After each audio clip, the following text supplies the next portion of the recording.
You've spent months, maybe even years, carefully piecing together your family tree. You've uncovered forgotten stories. You may have connected with your ancestors, and then you find it. A single error that sent you down a completely wrong branch. All that work you did, all those hours, gone. You have to delete an entire line of your family tree and start over. It's one of the most frustrating experiences in all of genealogy. The good news is that it's almost completely avoidable. The biggest mistakes in family history, the ones that cause the most damage, are shockingly common. And today, I'm going to walk you through the 5 most dangerous mistakes you can make, and more importantly, how to avoid them. We're going to give you the tools and a new mindset to build a tree that's not just big, but has strong roots. It's accurate, and it's a legacy that you can be proud of. So let's get into our next installment on Trace Your New England Roots.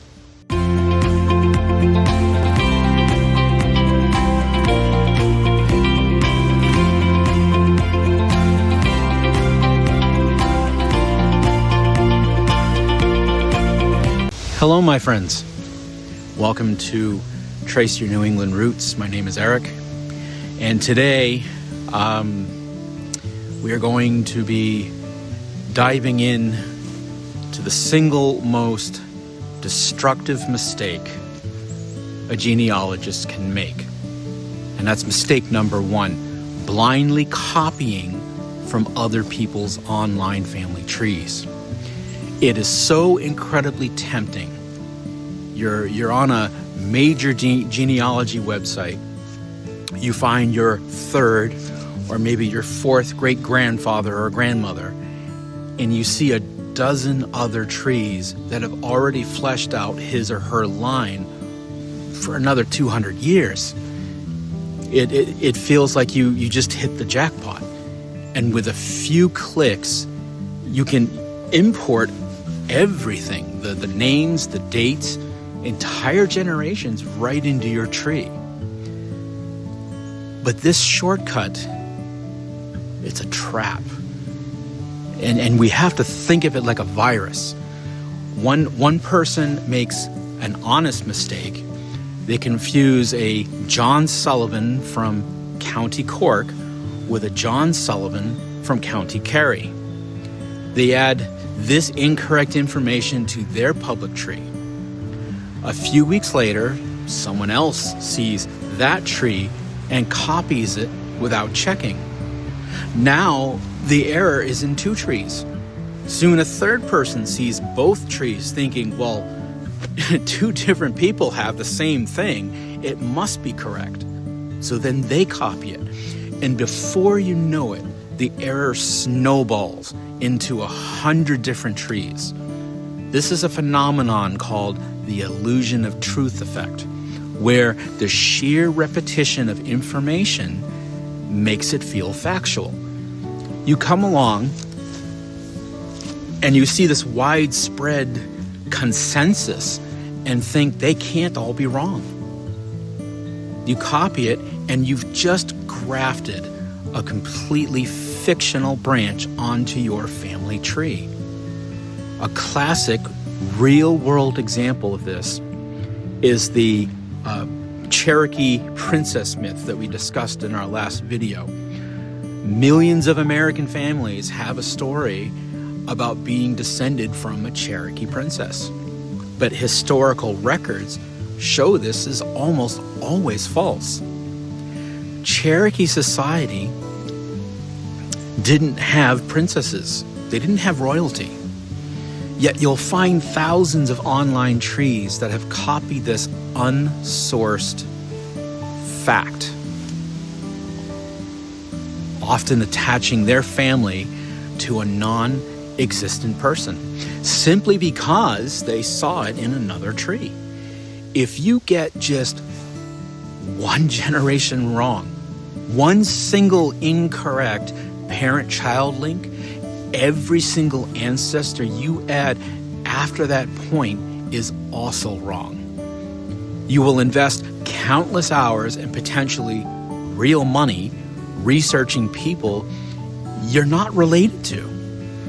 Then one day, you might find the one document that shatters the illusion. All that emotional investment vanishes. So what's the solution? It's really simple. It's a non-negotiable rule. Treat other trees as a collection of clues, not as a finished source.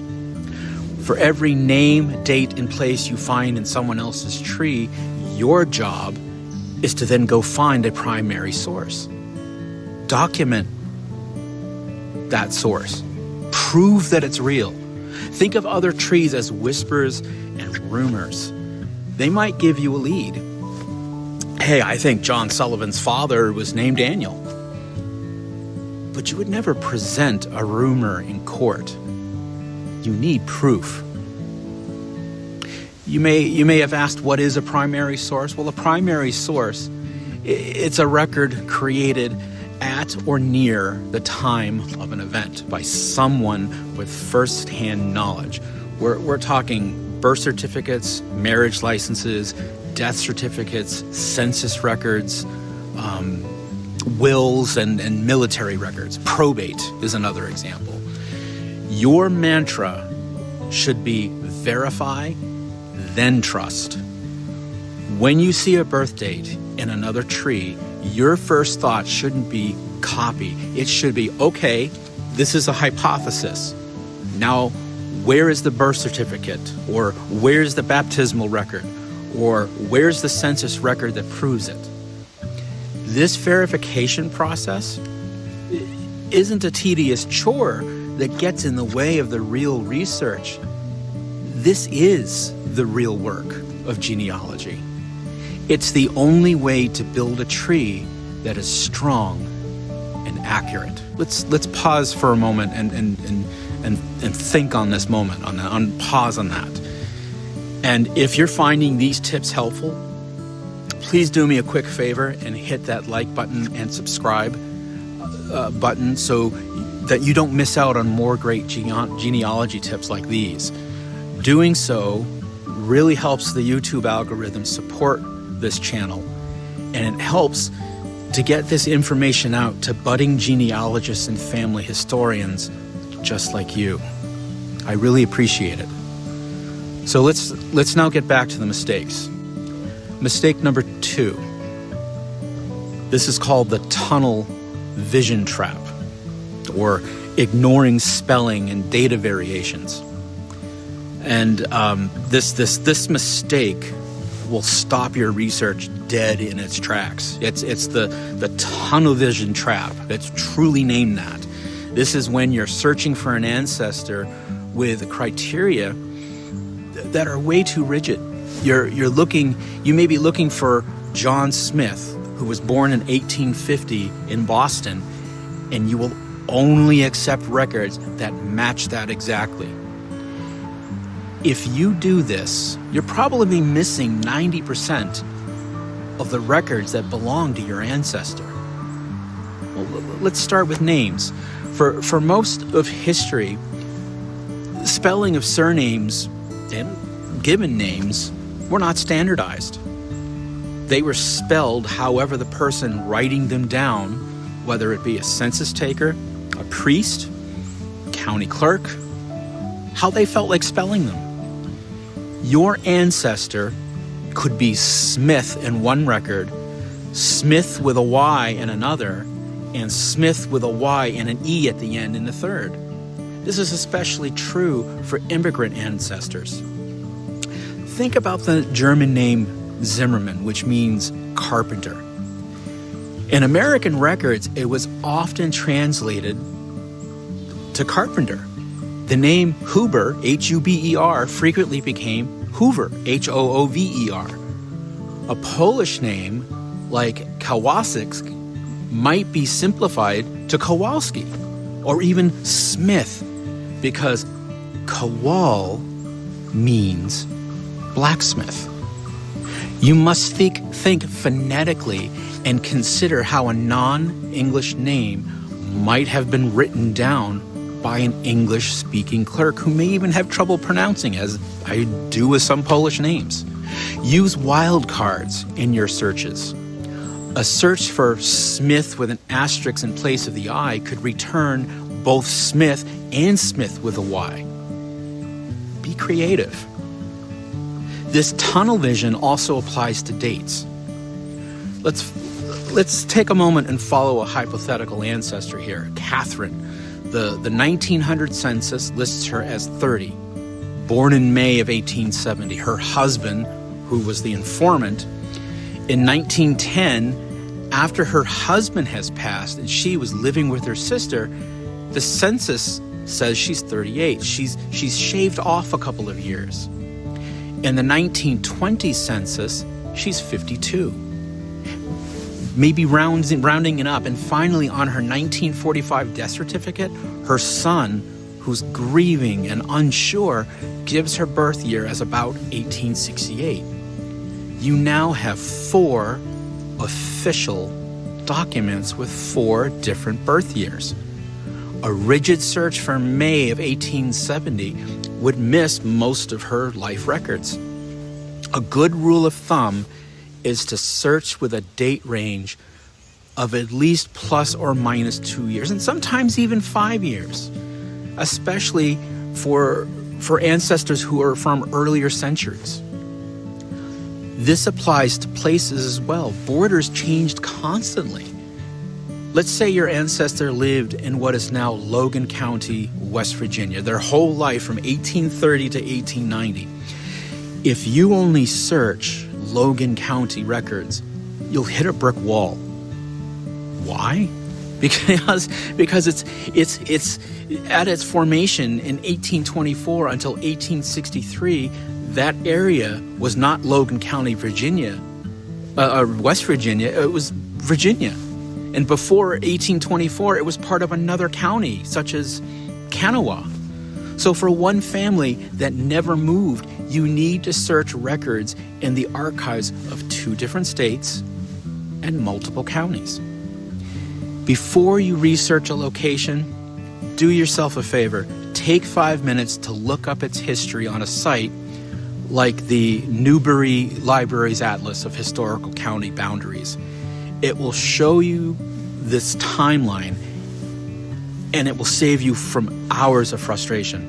Remember, you're looking for clues about real, messy human lives, not searching for perfect data in a spreadsheet. Mistake number 3. This next mistake is less about finding the wrong people, and it's more about creating a chaotic, unusable tree. I'm talking about not citing your sources.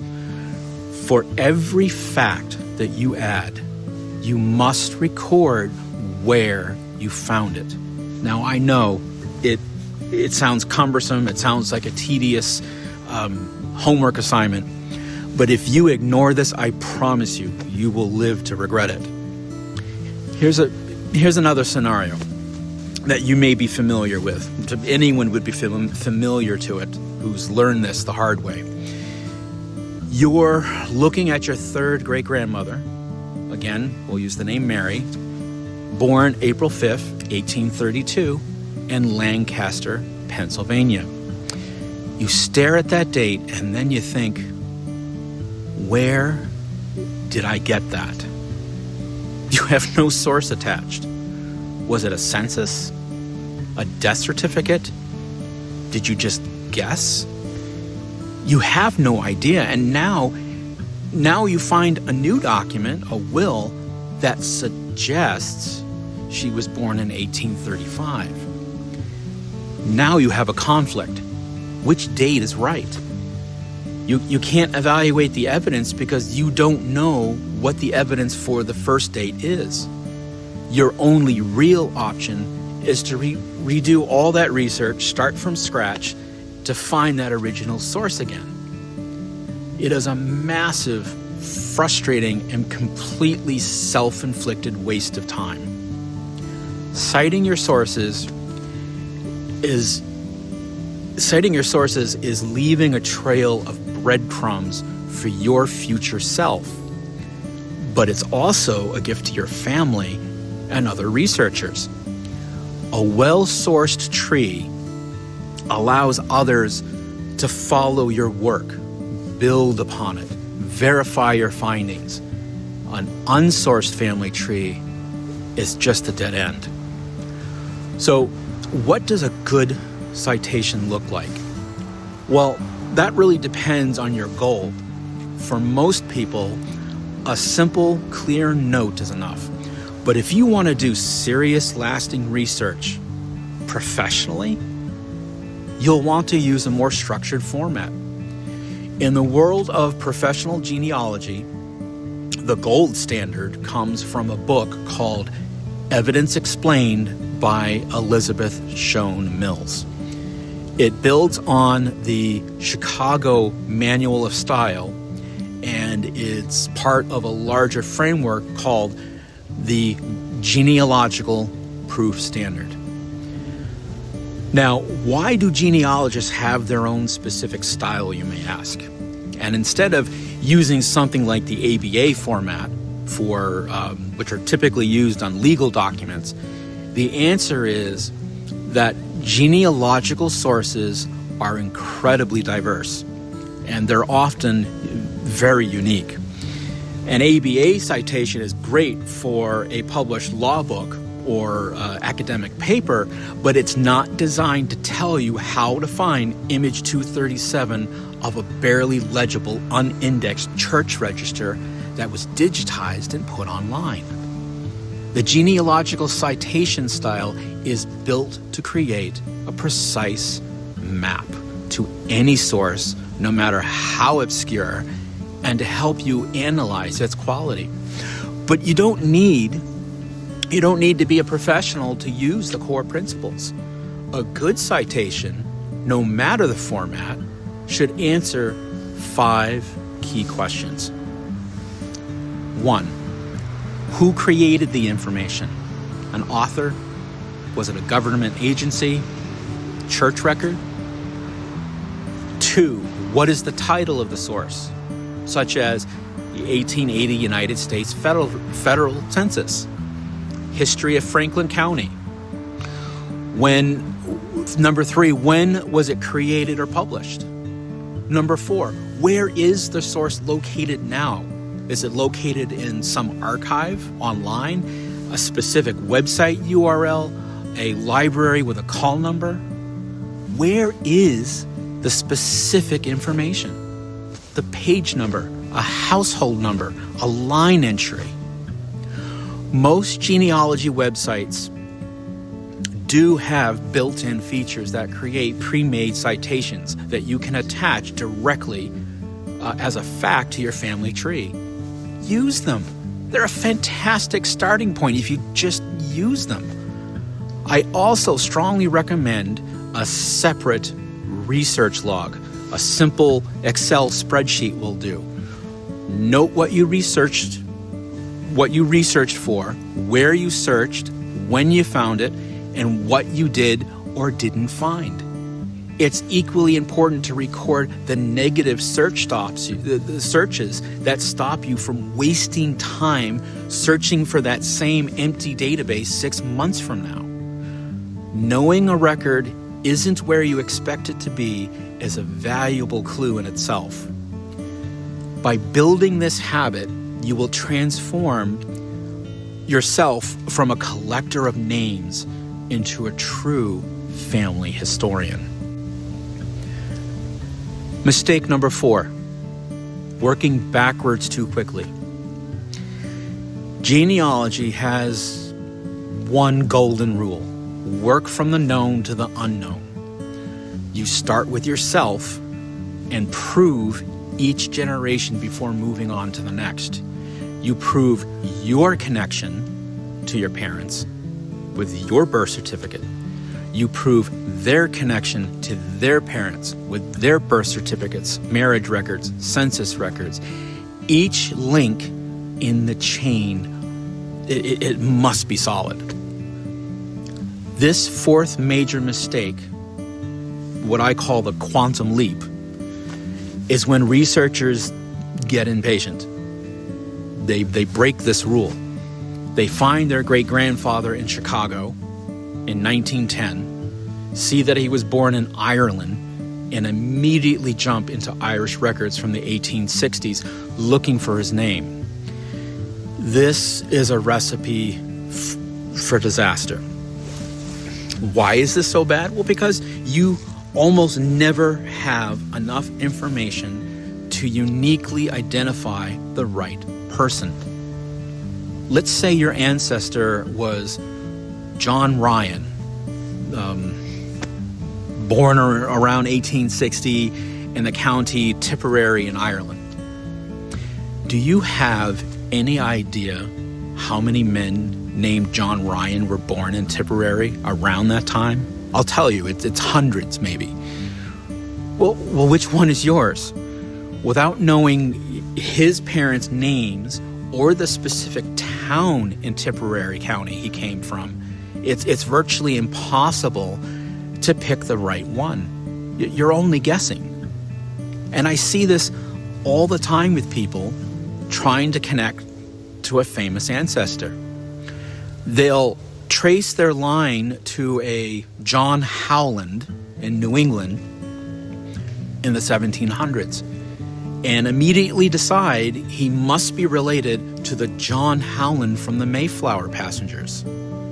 They copy that entire prestigious line without proving the one critical link between their John Howland and the next generation. It's wishful thinking. It's not research. The solution, folks, is patience. You have to resist the urge to jump. Before you even think about looking at records in Ireland for John Ryan, you need to find every single record for him in Chicago. Find his death certificate. It might list his parents' names. Find his naturalization papers. They often contain a wealth of information about his origins. You need to build a detailed profile of the person in the place where you know he lived. Think of it like a detective tracking a fugitive. A detective wouldn't just hear that the perpetrator fled to another county and start randomly knocking on doors. You'd gather intelligence first. A photo, date of birth, and the names of associates. It's the same thing with genealogy. This methodical approach might feel slow and tedious, but the generations you add this way will be correct. Work from the known to the unknown. Resist the quantum leap. Let me give you a real-world example from my own family tree. On my maternal grandmother's side, there was always a family story that, according to my grandfather, we were related to a passenger on the Mayflower. But there was never any proof. Only stories passed down through the generations. And instead of jumping to the 1600s, I started with what I knew. My grandmother, Eleanor Frances Pingree Harrison. I began meticulously researching each generation, digging into every parent combination, their siblings, and their children. I didn't even have to dig far to find the clue. I discovered that my second great-grand-aunt, Betsy Pingree, who was born in 1852, married a man named Edward Doty, born in 1838. Now that surname sounded very familiar. And when I compared it to the list of Mayflower passengers, I found a match. And upon further study of Betsy's husband, Edward, and his family line, I found, over months of research, going record to record, he was indeed a direct descendant of Edward Doty, who lived from 1599 to 1655. This original Edward Doty was verified as a passenger on the Mayflower. He came to Plymouth as an indentured servant to Stephen Hopkins and was one of the signers of the Mayflower Compact. He was also a colorful character with a fiery temper who was frequently in court for disagreements. In 1621, he and another servant fought what is considered the first duel in Plymouth Colony, for which they were sentenced, can you picture this, to be tied head and feet together. By patiently working backwards and proving each connection, I was able to prove that while I wasn't a direct descendant of a Mayflower passenger, I disproved partially the myth. The family myth was also partially true. I was related by marriage. That methodical work gave me the correct answer, and it's a fascinating story, whereas a quantum leap would have led me to the wrong conclusion. Mistake number 5. The gospel truth fallacy. This brings us to our final and perhaps most subtle mistake. The gospel truth fallacy. This is the assumption that if something is written in an official document or a primary source, it must be true. We spend so much time hunting for these precious records that once we find one, it's easy to treat it as infallible. But the truth is, records are full of errors. Just because it's on a death certificate or a census record or even carved on somebody's tombstone, it doesn't make it fact. Every record was created by a human, and folks, humans are imperfect. The information is filtered through handwriting, memory, grief, vanity, and sometimes even outright deception. And let's take the classic example of a death certificate. It's a primary source for the death itself. It records the date, the place of death, maybe the cause. They're usually spot on. But what about the other information, like the deceased's birth date or their parents' names? Let's say you find the death certificate for your great-grandfather. The information is listed as by the informant, his son. This feels like you've hit the jackpot. And the certificate says your great-grandfather's parents were William and Mary. But months later, you find your great-grandfather's marriage license application. And on this document, in his handwriting, filled out years before his death, he himself, that grandfather himself, stated his parents were William and Elizabeth. Now you have a conflict. Who do you believe? The son on the death certificate was likely grieving and providing information he heard secondhand. He wasn't present at his father's birth. But your great-grandfather on his marriage application was a first-hand witness to his own life and parentage. In this case, the information on the marriage record is likely more accurate. You often will find nicknames there that they go by. The information on the death certificate about his parents is considered a secondary source, meaning it is still a valuable clue, but it needs to be confirmed. Census records are another perfect illustration of this. We all love them, but they can be a beautiful mess. And let's imagine we're tracking a woman named Catherine, and in the 1880 census, she's 28 years old. We kind of talked about this earlier. The informant is probably her husband.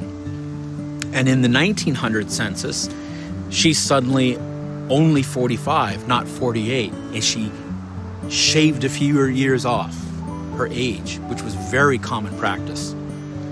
Then, in the 1920 census, she's a 70-year-old widow living with her daughter's family. This time, the informant is a son-in-law who guesses at her age and says she was born in Ireland when all previous records said Germany. So now you have 3 official records with 3 different ages and 2 different birthplaces for the same person. None of the informants were lying maliciously. They were just providing the best information that they had, or maybe even just the information they wanted to provide. So how do we handle a world of fallible records? You have to stop thinking like a collector and start thinking like a juror. You're on jury duty. Your job isn't to just gather documents. It's to analyze and correlate the evidence from multiple sources to reach a reasoned conclusion. This is the core principle of the genealogical proof standard. When you find a piece of info, you have to put it on trial. Ask yourself this: who created this record? Why? Who was the informant? And did they have first-hand knowledge? The best practice is to never rely on a single document to prove something important. Like a parent-child relationship, you need multiple independent sources that point to the same conclusion. If you have a birth certificate paired with a marriage record, paired with a family Bible entry that all says John's father was William, but a single death certificate says his father was James, you have to weigh the evidence. Your conclusion should be that the father was William, but you make a note in your research log about the conflicting information on the death certificate and your reasoning for favoring the other sources. This process of critical evaluation is the hallmark of an advanced genealogist. Always remember this: records are just clues.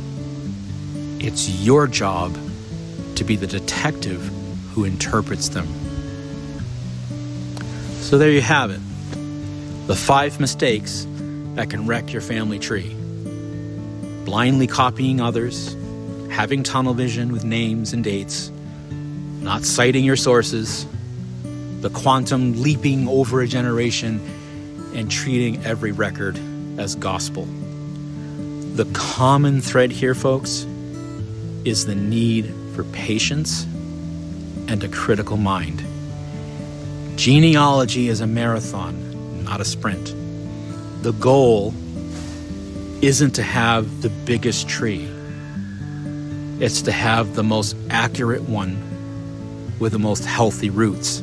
By avoiding these pitfalls, you'll save yourself headaches and build a family history that is strong, reliable, and a legacy for generations to come. Have you ever made one of these mistakes? I know I have. Let me know in the comments which one has tripped you up. It's how we all learn and get better. And if you found this video helpful, do me a favor and hit that like button and subscribe for more genealogy tips. Now, go build that family tree the right way. Thanks for tuning in. This is Eric with Trace Your New England Roots, where history starts with your family.